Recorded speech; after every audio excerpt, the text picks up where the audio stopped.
I'm Doug Jones. I've lived in the Bay Area my entire life, and I worked at a hospital here for 25 years. Frontline healthcare workers support Measure F because it'll lower healthcare costs for our patients and provide much needed accountability so patients know how much they get charged and how much their healthcare provider is making on them. It's no secret that healthcare costs are out of control. They keep going up while our so-called nonprofit hospitals make hundreds of millions of dollars in profits every year off their patients. When you look at what one of our major local providers, Stanford Healthcare, charges, it's no surprise that they're making huge profits. According to data from the state of California, Stanford Healthcare charges 142% more than the statewide average to treat a patient with chest pain and 121% more to treat a patient with kidney failure. It doesn't end there.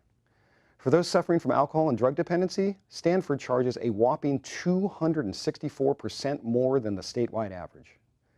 Patients in the Bay Area are being forced to pay some of the highest cost of care in the state. And now Stanford Healthcare is sitting on $700 million in reserves while being subsidized by taxpayers. That's 700 million reasons for these hospitals and their executives to mislead voters like you about Measure F. How much profit does a nonprofit hospital really need? That's why frontline healthcare workers like me created Measure F. Measure F will lower healthcare costs in Palo Alto. Measure F caps patient fees at 15% above the cost of care. Measure F puts patients before profits and requires hospitals to report how much they charge and how much they profit each year. We believe patients deserve the best care at prices that are fair and affordable. We believe nonprofit hospitals should put patients first and their bottom line second. Measure F achieves fairness, accountability, transparency, and most importantly, lower healthcare costs for everyone in Palo Alto. Many Stanford healthcare workers have served the community for over 30 years. Unlike the executives opposing Measure F, they believe every patient's health has value beyond just a dollar sign. Join frontline healthcare workers, the Santa Clara County Democratic Party, and the Stanford NAACP in voting yes on Measure F so everyone can have health care they can afford. Hi, I'm Dwayne Donner, Director of the campaign to oppose Measure F, a ballot proposition that will be on the ballot in Palo Alto on November the 6th. Measure F supposedly will limit health care costs and improve quality. In fact, it does neither. The City Council of Palo Alto has voted unanimously to oppose Measure F. Why? Because number one, it requires the city to put up money for creating a new regulatory bureaucracy and ongoing funds every year to implement the regulatory mechanisms that are called for in Measure F. Secondly, it doesn't limit cost, it doesn't control cost to either an individual patient or all patients.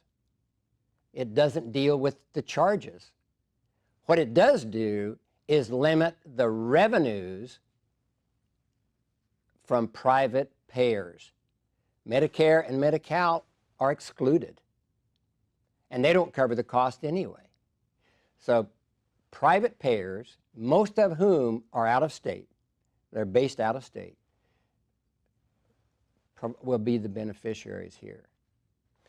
If there are any rebates that are made under this proposition, they go back to the company's headquarters.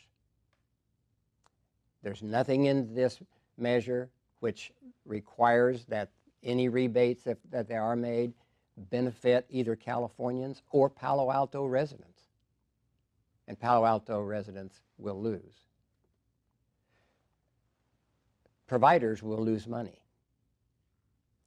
Now, hospitals can't move, but physicians, dentists, optometrists, podiatrists, and others can.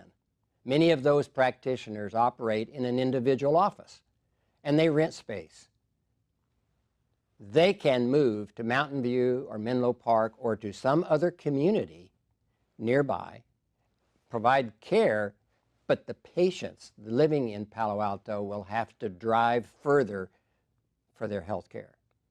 Their access to care will be compromised. It doesn't work for the city. It's bad for the healthcare providers, and it's also bad for the residents, the taxpayers of Palo Alto.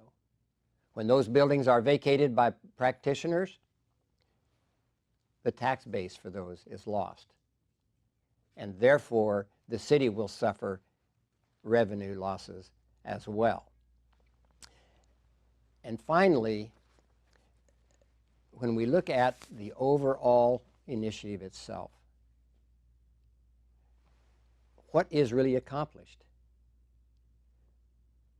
A regulatory bureaucracy, doing things that don't address cost, don't address quality, but penalize the providers as well as the residents, the taxpayers of Palo Alto. Please join us in voting no on Measure F.